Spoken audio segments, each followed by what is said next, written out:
திருச்செந்தூர் முருகன் அருளை பெற வழிபடும் முறை.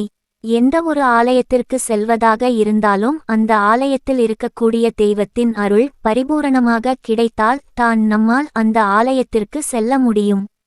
பலருக்கும் பல பிரபலமான ஆலயங்களுக்கு செல்ல வேண்டும் என்ற ஆசை இருந்தாலும் அதற்கான முயற்சிகளை செய்தாலும் ஏதாவது ஒரு சூழ்நிலையில் அது தள்ளிப்போய்க் கொண்டே இருக்கும் அல்லது தடங்கல்கள் வந்து கொண்டே இருக்கும். அந்த வகையில் பலரும் ஆசைப்படக்கூடிய ஒரு கோவிலாக திகழ்வதுதான் திருச்செந்தூர். இந்த திருச்செந்தூர் முருகனை தரிசனம் செய்பவர்களுடைய வாழ்க்கையில் நல்ல மாற்றங்கள் ஏற்படும் என்பதால் பலரும் முருகப்பெருமானை திருச்செந்தூர் சென்று தரிசிக்க வேண்டும் என்று ஆசைப்படுவார்கள். அறுபடை வீடுகளில் இரண்டாம் படை வீடாக திகழக்கூடியது தான் திருச்செந்தூர் முருகன் கோவில். அசுரனை வதம் செய்த இடமாக தான் இந்த திருச்செந்தூர் திகழ்கிறது. மேலும் இது குரு ஸ்தலமாகவும் கருதப்படுகிறது.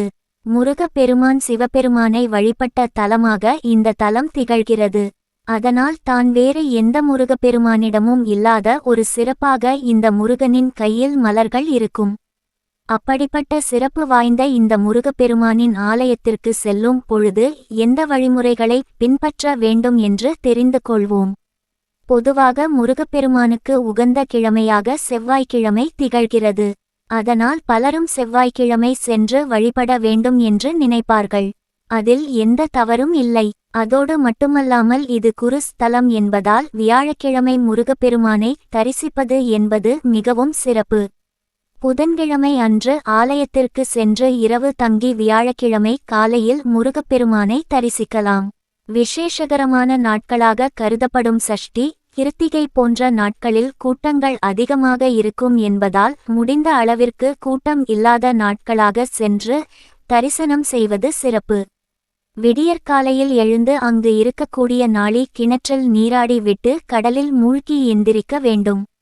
பிறகு முருகப்பெருமானை தரிசிப்பதற்கு முன்பாக கடைவீதியில் இருக்கக்கூடிய விநாயகருக்கு சிதறு தேங்காயை உடைத்து விட்டு அவரிடம் மனதார வேண்டிக்கொண்டு பிறகு முருகப்பெருமானை தரிசிக்க செல்ல வேண்டும்.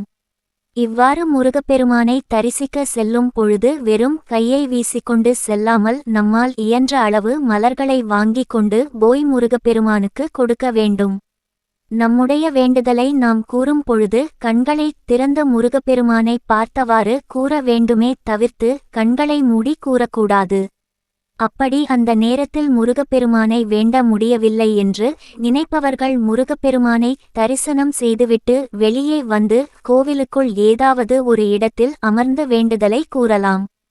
கோவிலில் முருகப்பெருமானை தரிசனம் செய்த பிறகு எந்த தெய்வத்தை நீங்கள் வழிபடுகிறீர்களோ இல்லையோ கண்டிப்பான முறையில் குரு பகவானை சென்று வழிபட வேண்டும். முடிந்தால் அவருக்கு 2 தீபங்களை ஏற்றி வைத்து வழிபட்டுவிட்டு வரவேண்டும். பிறகு அங்கு அசுரனை வதம் செய்த சூரசம்ஹார மூர்த்தி இருப்பார். அவரையும் வழிபாடு செய்ய வேண்டும். இவரை வழிபாடு செய்வதன் மூலம் நம்முடைய எதிரிகளின் தொல்லையிலிருந்து நாம் விடுபடுவோம். இந்த எளிமையான வழிமுறையை பின்பற்றி நாம் திருச்செந்தூர் முருகன் ஆலயத்தில் வழிபாடு மேற்கொண்டோம் என்றால் கண்டிப்பான முறையில் முருக பெருமானின் அருளை நம்மால் பெற முடியும்.